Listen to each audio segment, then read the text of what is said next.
walang pagkakakilanlan at nasa kalunos-lunos na kalagayan. Sa mga lumipas na taon ay hindi na mabilang ang mga batang babae na naging biktima ng karahasan, lalo na sa usaping panggagahasa dito sa ating bansa. Isa ang kaso ng panggagahasa ang mga dahilan kung bakit marami sa atin ang nagnanais na muling maibalik ang parusang kamatayan. Noon lamang nakaraang taon na isang katawan ng babae na natagpuan sa masukal na bahagi ng Bustos, Bulacan. May mga sugat, pasa at mga paso ito sa kanyang katawan. Ang nasabing dalaga ay ang 15 years old na si Princess Marie Dumantay ng San Jose del Monte, Bulacan. Bakit nga kaya sinapit ni Princess ang malagim na katapusan? Samahan niyo po akong balikan ang masakit na kamatayan ni Princess Marie Dumantay sa kamay ng isang lalaking lumapastangan sa kanyang pagkababae at pumutol ng kanyang mga pangarap. Bago ko po simulan ang ating story, sa mga bago po sa channel ko, please hit the subscribe button at pakipindot na rin po ang ating notification bell para ma-notify kayo sa mga bago nating upload na videos. August 12, 2022 ay nakatanggap ng report ang tanggapan ng pulis ng Bulacan tungkol sa isang walang buhay ng katawan ng isang babae na natagpuan sa masukal na lugar sa Bypass Road, Barangay Bunga Minor, Bustos, Bulacan. Ayon sa report, ay napansin ng isang lalaki ang tila may nakadapa sa masukal na bahagi ng damuhan. Noong una ay inakala niya na ito ay tela lamang o basahan. Dala ng curiosity ay nilapitan niya ito at laking gulat niya dahil tumambad sa kanya ang katawan ng isang babae. Agad namang rumisponde ang mga otoridad at nagtungo sa crime scene. Nakita nila ang isang katawan ng babae na may mga sugat at paso sa kanyang mga braso. Nakasuot ito ng kulay puting t-shirt at itim na cycling short. Wala din silang napansin na struggle sa lugar, kaya naman malaki ang possibility na itinapon lamang doon ang kawawang biktima. Wala din silang nakitang kahit na anong makakapagsabi ng pagkakakilanlan nito.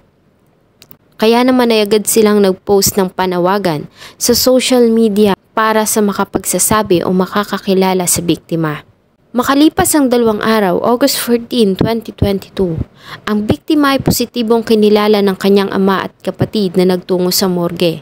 Ayon sa 62 years old na nagpakilalang si Rolando Aguilar Dumantay, isang traffic enforcer na nakatira sa San Jose del Monte, Bulacan.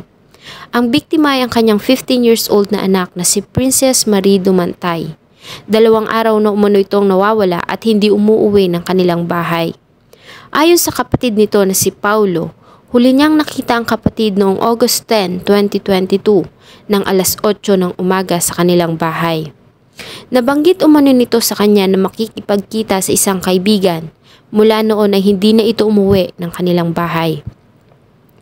2 araw na din umano nila itong hinahanap at tinatanong sa mga kaibigan nito at kakilala. Nagbabaka sakali na may nakakaalam sa kinaroroonan ng kanyang kapatid.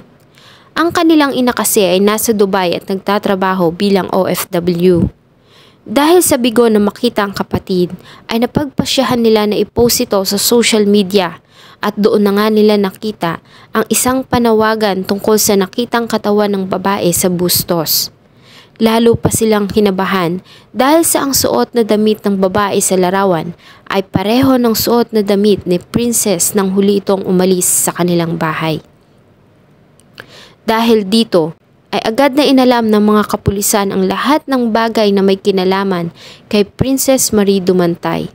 Sa mga hobby nito, activities, kaibigan at mga lugar na palagi nitong pinupuntahan. At dito ay nalaman nila na ito ay mahilig magbike at malimit itong nagtutungo sa Neapolitan Subdivision Business Park sa Quezon City. Napag-alaman din ng mga investigador na noong alas 5 ng hapon ng August 10, 2022.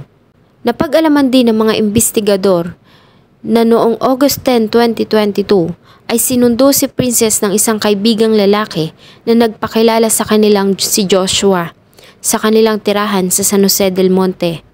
Ayon dito ay ibinaba niya ito sa Commonwealth Hospital. Palitan pa sila ng messages habang naglalaro siya ng online game.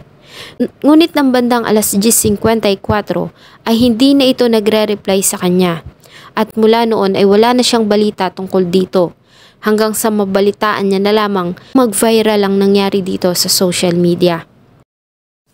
Sa ginawang autopsy sa katawan ni Princess, ayon sa kanila, ang naging sinhi ng kamatayan nito ay ang malalalang sugat at pagdurugo na natamo nito sa kanyang batok. Mayroon din silang nakitang senyales ng strangulation sa leeg ng dalaga. Mga sugat at pasa sa iba't ibang parte ng katawan, ulo at mukha. Nakitaan din ito ng second-degree burns o matitinding paso sa kanyang mga braso at ganun din ang senyales na ito ay nakaranas ng panggagahasa. Kinabukasan August 15, 2022 ay nagtungo ang team ng Bustos Police sa pangunguna ni Lieutenant Maurice M. Cruz Jr. sa Fairview, Quezon City para magsagawa ng investigasyon. Nakipag-coordinate din sila sa Police Station 16 at nagtungo sa Neapolitan Subdivision Business Park para magtanong-tanong sa maaaring makakapagbigay ng lead sa nangyari kay Princess.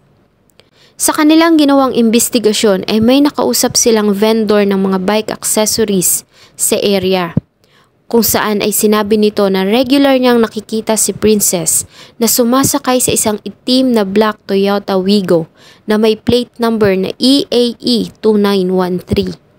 Ang nasabing lalaki ay nagpa-load din sa isa sa mga tao doon gamit ang kanyang GCash number at doon nila nakita ang pangalan nito na nakaregister sa kanyang GCash account. Ayon din sa kanila, ang nasabing lalaki ay walang bahay sa lugar at natutulog lamang sa loob ng kanyang sasakyan.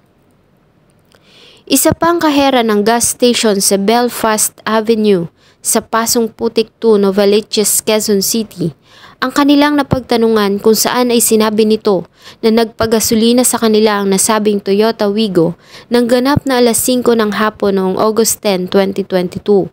At nang makita ang larawan na dala ng mga pulis, ay positibo nitong kinilala ang babae na si Princess Marie Dumantay. Dahil dito ay agad na nakipag-coordinate ang mga pulis sa Land Transportation Office sa San Rafael, Bulacan noong August 16, 2022 para malaman ang pagkakakilanlan ng nagmamay-ari ng itim na Toyota Wigo na may plate number na EAE 2913 na huling nakitang sinakyan ni Princess Marie Dumantay. At dito ay nalaman nila na ang nasabing sasakyan ay nakarehistro sa isang lalaking nagngangalang Jomer Madridano Maneja na residente ng Barangay Veneracion, Pamplona, Camarines Sur. Agad na nakipag-ugnayan ang Bulacan Police sa mga pulis ng Camarines Sur at doon ay natunto ng mga ito si Jomer Maneja kung saan ay nagbigay ito ng kanyang sinumpaang salaysay. Inamin nito na ang nasabing Toyota Wigo ay nakarehistro sa kanyang pangalan, ngunit ito umano ay kanya nang ibinenta sa nakatatandang kapatid na si Gaspar Maneja Jr. noon pang July 2021 dahil sa hindi na niya kayang ubugan ang monthly amortization nito.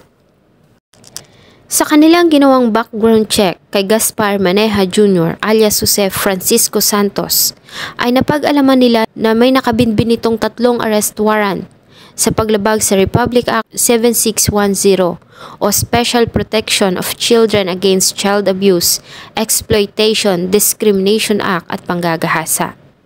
Ang nasabing mga warrant ay non-bailable.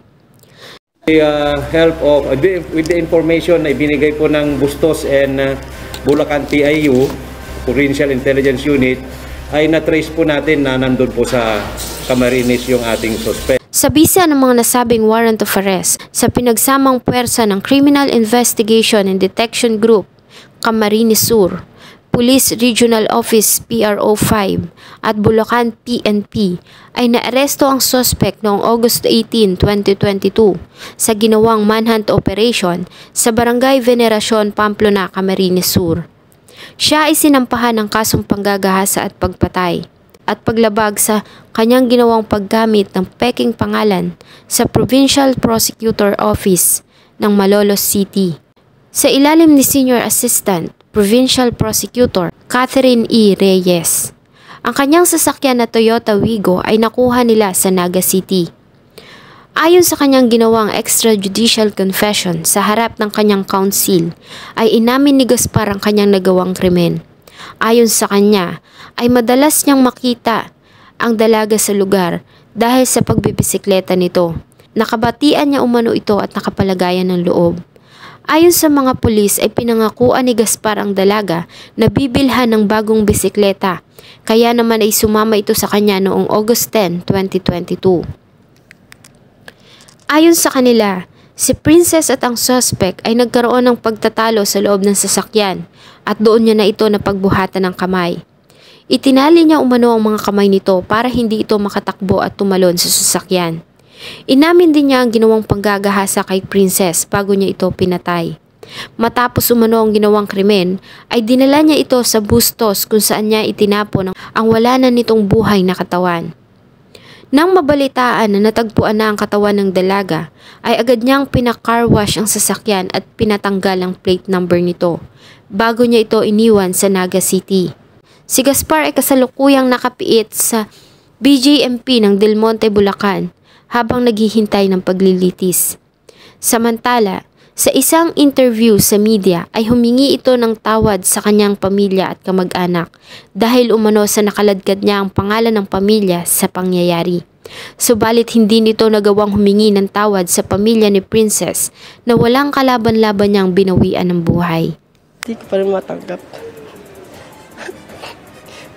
Kasi ang dami namin pangarap para sa kanya. Ang dami namin gusto namin marating para sa kanya. Hindi namin inakala na mangyayari kay Princess. Hindi tao gumawa nun, hayop ang gumawa nun. Sana mabigyan po na ang katarungan yung anak ko. Nangyari sa kanya, yun na lang po ibibigay ko sa kanya regalo na mahuli. Sana po ay maging silbing aral ito sa mga magulang na pag-ingatan po natin ang ating mga anak, lalo na nga ang mga kababaihan. Lagi nating aalamin kung saan at sino ang mga tao na kanilang nakakasalamuha para maiwasan ang mga ganitong pangyayari. Salamat po sa patuloy niyong pagtangkilik sa akin pong mga videos. Huwag niyo din pong kalimutang mag-iwan ng inyong saloobin at suggestions sa atin pong comment section. Thank you so much po and see you in my next video.